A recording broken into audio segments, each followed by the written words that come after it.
अगर आदिल नाम का आतंकवादी ना पकड़ा जाता तो दिल्ली की तरह भारत में 32 से ज्यादा गाड़ियों में ब्लास्ट हो सकता था।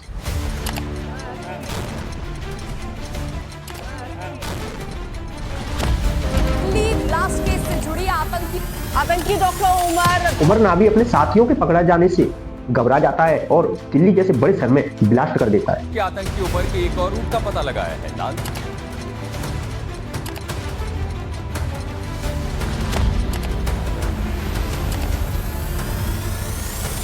दिल्ली ब्लास्ट इतना खतरनाक होता है कि मेट्रो स्टेशन पर लगा शीशा भी टूट जाता है और आसपास चलने वाली गाड़ियों के भी शीशा टूट जाते हैं।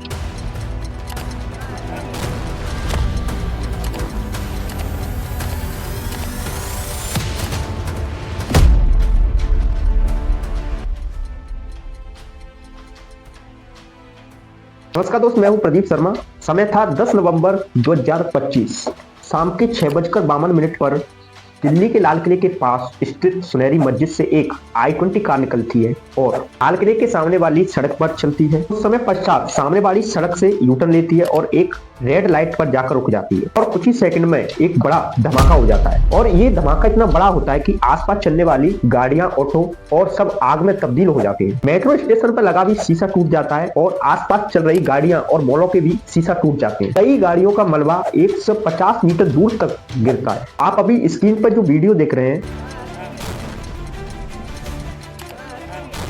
वो उसी समय का है जब दिल्ली में ब्लास्ट होता है और पूरा इलाका एक आग की तब्दील में हो जाता है। ब्लास्ट इतना खतरनाक था कि आसपास के पेड़ पौधे, रखी गाड़ियां और शीशे भी टूट जाते हैं, पेड़ पौधे भी हल जाते हैं। धमाके की आवाज 2.5 किलोमीटर से 3 किलोमीटर दूर तक सुनाई देती है और इस ब्लास्ट में अब तक 13 लोगों की मौत हो चुकी है। 20 से ज्यादा लोगों को घायल बताया जा रहा है और 6:55 पर फायर सर्विस को कॉल जाता है और थोड़े ही समय में आकर फायर सर्विस आग पर काबू पा लेती है। 7 बजे तक पुलिस आ जाती है और 7:15 बजे तक एम्बुलेंस की गाड़ियां भी मौके पर पहुंच जाती है। कई लोगों ने एम्बुलेंस के आने से पहले ही घायलों को उठाकर ई रिक्शा से हॉस्पिटल तक पहुंचा दिया और लोकनायक जयप्रकाश हॉस्पिटल में घायलों को लेकर आया जाता है और कुछ समय बाद ही NIA और NSG की टीम पहुंच जाती है जो कि इस पूरे मामले की जांच कर रही है कि यह क्या एक आतंकवादी हमला है। और इस गाड़ी का ओनर मोहम्मद सलमान था और इस गाड़ी का नंबर HR26CE7674 था। मोहम्मद सलमान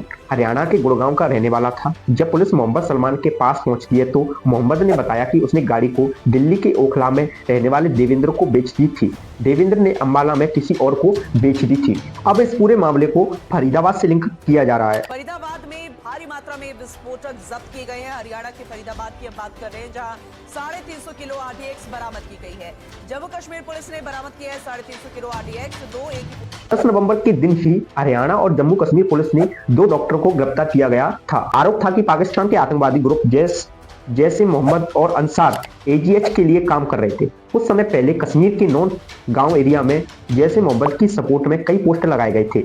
इन पोस्टर में पुलिस और आर्मी को धमकी दी गई थी। जब जम्मू कश्मीर की पुलिस ने इस विषय में जांच की तो पुलवामा के डॉक्टर आदिल का नाम सामने आया था जो कि इस समय उत्तर प्रदेश के सहारनपुर के एक हॉस्पिटल में काम कर रहा था। और आदिल को जब पुलिस सहारनपुर से गिरफ्तार करती है तो पता चलता है कि आदिल पिछले साल अक्टूबर में अनंतनाग मेडिकल कॉलेज में था।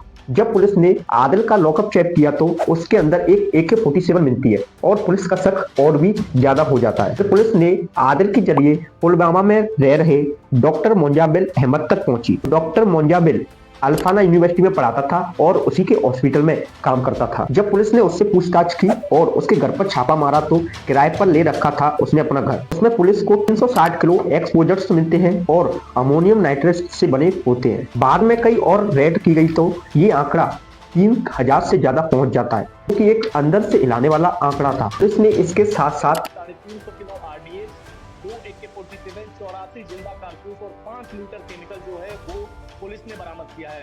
हालांकि मैं आपको बता दूं कि वो एक किराए के कमरे पे जो है वो इन सारे सामानों को रखा हुआ था जिसमें 14 संदिग्ध बैग भी जो है वो पुलिस ने बरामद किया है।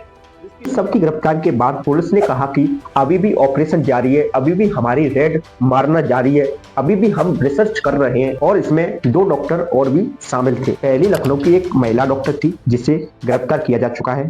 दूसरा उमर नावी साथियों की गिरफ्तारी के बाद गायब हो जाता है। इस डॉक्टर उमर नावी पर धमाका करने का शक था। ये उसी पुलवामा के गांव के रहने वाला है जिससे मुजाम्मिल आता है। ये भी अल फाला यूनिवर्सिटी में काम करता था। उमर नावी के पास ही I-20 कार थी और उमर नावी ही इस गाड़ी को चला रहा था। जब उमर नावी को पता चलता है कि उसके साथ रहने वाले सभी व्यक्ति पकड़े जा चुके हैं तो माना जा रहा था कि उमर घबरा जाता है और ब्लास्ट कर देता है। जांच में सामने आया है कि दिल्ली ब्लास्ट की I-20 कार कई हाथों से गुजरकर पुलवामा के उमर नावी तक पहुंची थी और उमर नावी ने इस कार को 29 अक्टूबर को खरीदा था। उमर नावी के सीसीटीवी फोटो ने साफ कर दिया है कि 10 नवंबर को ही उमर नावी 8:13 AM पर दिल्ली में कार से एंट्री लेता है और 2:05 PM पर कन्नॉट प्लेस पहुंचता है और 3:19 PM पर लाल किले के सुनहरी मस्जिद पार्किंग में गाड़ी को पार्किंग में ले जाता है और पार्किंग में लगा देता है। 6:48 पर कार लेके सुनहरी मस्जिद से निकलता है और 6:52 पर ब्लास्ट कर देता है। DLA रिपोर्ट ने साबित कर दिया है कि ये ब्लास्ट उमर नावी ने ही किया था, पर उनका प्लान देश में बड़ा हादसा करना और दहशत फैलाना था, जो कि उनका प्लान फेल हो जाता है। पुलिस ने सही समय पर सही मौके से एक बड़ी घटना को होने से रोक लिया, पर दोस्तों अभी पूरी तरह साबित नहीं हुआ है कि इस ब्लास्ट के पीछे किसका हाथ है और कौन कौन है। क्या इस ब्लास्ट के पीछे पाकिस्तान का हाथ है, अभी यह भी साबित नहीं हुआ है। अभी भी इस पर रिसर्च चल रही है और इसकी रिपोर्ट आना भी बाकी है। अभी भी NIA NSG पूरे मामले की इन्वेस्टिगेशन कर रही है। इसके बाद ही पता चलेगा कि इस ब्लास्ट के पीछे किसका हाथ था। फिर भी दोस्तों हमें सतर्क रहने की आवश्यकता है। पुलिस, आर्मी, NSG और NIA के साथ साथ हमारा भी दायित्व बनता है कि हम अपने अगली और बगली देखें। क्या पता कोई आदिल, कोई और डॉक्टर और जन्म ना ले रहा हो, या कोई इस तरह का आतंकवादी हमले की साजिश ना कर रहा हो। तो आप सबसे अपील करना चाहता हूं कि आप अपने अगली बगली में जरूर देखें और इस तरह के आदमी के शक होने पर पुलिस से संपर्क करें, पुलिस को बताएं। फिलहाल इस वीडियो में इतना ही, मिलते हैं नेक्स्ट वीडियो में। जय हिंद, जय भारत।